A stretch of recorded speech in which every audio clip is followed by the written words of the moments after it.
The Muay Thai champion had been on movie sets before. He had seen actors pretend to fight. He had watched choreographers teach men who couldn't actually hurt anyone how to look dangerous for a camera. When the small Chinese actor in the plain shirt walked onto the set of The Big Boss in 1971, the champion looked at him and saw exactly what everyone else saw: a performer. A man who moved beautifully. A man who was paid to look like a fighter. 5'7", 140 pounds. Lean, defined, precise in his movements, but lean in the way a dancer is lean, defined in the way a gymnast is defined, not in the way a fighter is lean. The champion looked at him and made a calculation that every professional fighter in that situation makes: threat assessment.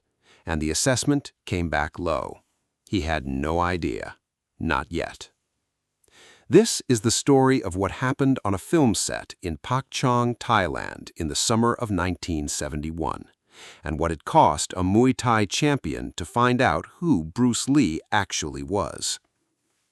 To understand why the Thai stuntmen on the Big Boss set did not take Bruce Lee seriously, you need to understand the world they came from. Muay Thai in 1971 was not the globally recognized combat sport it would become. Outside Thailand, it was almost entirely unknown. The Western martial arts world had not yet encountered Muay Thai fighters in serious competition. The American karate circuit was still debating whether point fighting or full contact was the better format. Brazilian Jiu-Jitsu was a regional Brazilian art that nobody outside South America had heard of. Mixed martial arts as a concept did not exist. Most people who trained fighting of any kind in 1971 had never seen a Muay Thai fighter work at full intensity against a genuinely resisting opponent. The specific damage trained Muay Thai shins could inflict on a stationary leg, the shin kick targeting the rear thigh that was the Thai fighter's most reliable finishing technique, was not something that practitioners of karate, kung fu, or any other style commonly encountered in training. But in Thailand, and specifically in the network of professional fighters, trainers, and champions who traveled between fight venues and film sets to earn money as stuntmen, Muay Thai was understood as simply the most effective unarmed fighting system in existence. Thai fighters fought from childhood. They fought professionally as teenagers. They fought in full-contact bouts with minimal protective equipment, using shins, elbows, knees, and fists in combinations that produced injuries most Western martial artists had never encountered in training. By the time a Thai fighter reached professional champion level, he had absorbed and delivered damage that the average martial arts practitioner, regardless of their style or their rank, had simply never experienced. The stuntmen hired for The Big Boss were not ordinary Thai fighters. The production had recruited practitioners who were, in some cases, actual champions of regional Muay Thai competitions. They were being paid to perform action sequences, to take falls, and to make the star of the film look effective in fight scenes. They were professionals in both senses, professional fighters and professional film workers, and they had opinions. Their opinion of Bruce Lee, in the weeks they spent observing him on set, was complicated. They could see that he was fast. They could see that his technique was precise, that his movements carried a quality of intent and economy that was different from the pantomime of most film fighting they had worked on. They acknowledged among themselves that he was impressive to watch. But there was a significant gap in their assessment between impressive to watch and genuinely dangerous to face. Watching and fighting were different things. What they saw in Bruce Lee's choreographed work, controlled, cooperative, performed at speeds calibrated for cameras rather than for opponents, gave them no clear evidence of what he could do against someone who was not cooperating, not moving at camera speed, not falling when the script said to fall. The bantamweight Muay Thai champion on set was the best fighter in the Thai stuntman group. He had a professional fight record. He had competed against trained opponents under full-contact rules. He had won repeatedly. He was not a large man. Muay Thai at bantamweight meant approximately 118 pounds. But he was a specifically and deeply dangerous one, in the way that career Muay Thai fighters become dangerous. Not through muscle or bravado, but through the comprehensive conditioning of a body that has been training and fighting since childhood, that has absorbed and delivered full-contact strikes in professional competition, that knows exactly how to use shins and elbows and knees in combinations designed to produce maximum damage in minimum time. Against a conventional opponent, even a skilled one, even a trained martial artist, the gap between what a career Muay Thai bantamweight champion could do and what most people were prepared for was enormous. When the other Thai stuntmen began encouraging the champion to challenge Bruce Lee, they were acting out of the specific curiosity of professional fighters who had observed someone with unusual abilities and needed to calibrate who they were dealing with. The informal assessment, the unscheduled test, is a feature of fighting communities that appears across cultures and eras. You see someone who moves differently. You need to know if the difference is real or performed. The only way to find out is contact. The champion, by the accounts that have been preserved, approached Bruce Lee with the matter-of-fact confidence of someone who had not lost a fight in long enough that he had stopped thinking seriously about the possibility. He was not hostile, he was not performing, he was simply certain. He believed he was the best fighter on the set, and he had, by every reasonable measure available to him, good reasons for believing this. A Chinese actor who weighed approximately 140 pounds, who stood 5'7", who had spent the morning rehearsing choreographed sequences. This was not a figure that a Muay Thai bantamweight champion had any particular reason to be cautious of. The other Thai stuntmen were placing informal bets. The bets were not close. Nobody on that set was backing the Chinese actor. What followed has been described by multiple witnesses, most notably Tony Liu and the stuntman B. Chan, both of whom were on set that day and both of whom gave accounts in the 1999 documentary Intercepting Fist. Their accounts are consistent in their essential shape, though they differ in certain details, as eyewitness accounts of physical confrontations always do.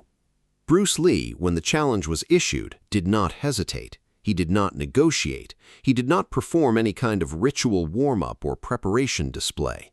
He walked up to the Muay Thai champion, looked at him directly, and said words that have been quoted in every account of this incident ever since. "Okay, come on. If you were a good fighter, come and fight me." He paused. "I am going to punch you. I am going to punch you now. Get ready." The champion got ready. This was not difficult for him. He had been getting ready to be hit his entire professional life. He had taken punches and kicks from professional fighters in competitive bouts. He had a professional fighter's relationship with incoming strikes, the ability to read them, to brace for them, to absorb them and continue. He had heard the warning. He had prepared himself. He knew exactly what was coming. The punch arrived before he knew it had been thrown. Tony Liu's description of this moment, given 28 years later to a documentary camera, is the most precise account we have. He said, "You knew that he was going to punch you. Then the punch landed, very fast. His punches and kicks were executed very quickly." The simplicity of this description, the gap between "you knew it was coming" and "then it landed," captures something that people who study Bruce Lee's documented physical abilities encounter repeatedly in the accounts of people who experienced those abilities directly. His punching speed had been measured at approximately 50 milliseconds by researchers who filmed him with high-speed cameras. The average human reaction time, the time it takes from registering a visual stimulus to initiating a physical response, is approximately 200 milliseconds. This is not a small gap. It means Bruce Lee could complete a full strike in less than a quarter of the time required for a trained opponent's nervous system to register that the strike had been initiated. The champion had gotten ready. He had heard the warning. He had done everything that decades of professional fighting experience had taught a prepared fighter should do when he knows a punch is coming. His preparation was correct. His preparation was simply not fast enough to matter. What exactly happened after the initial punch, How many strikes landed, what techniques were used, whether the encounter involved any Muay Thai techniques from the champion, or whether it ended before he had the opportunity to deploy any, is less precisely documented than the punch itself. Bruce Lee's own account to his close friend, Dan Lee, preserved in a recorded phone conversation that has circulated among researchers, describes the encounter in terms of footwork and movement, rather than in terms of specific techniques.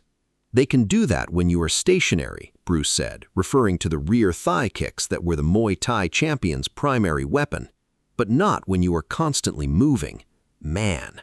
The tone of this, the whistled appreciation, the evident respect mixed with evident satisfaction, suggests a man who had genuinely engaged with a serious opponent and come away with both the result he wanted and a deeper understanding of what he had been up against. He respected Muay Thai. He said so in this conversation and in others. He was not dismissive of Thai boxing the way he was dismissive of certain traditional Chinese styles that he felt had become ceremonial rather than functional. Muay Thai, in his assessment, was functional. It was effective. Its weapons, the shin kick, the knee, the elbow, were genuinely dangerous and genuinely difficult to deal with. Against a stationary opponent, the rear thigh kick in particular could end a fight by destroying the leg and the will to continue simultaneously.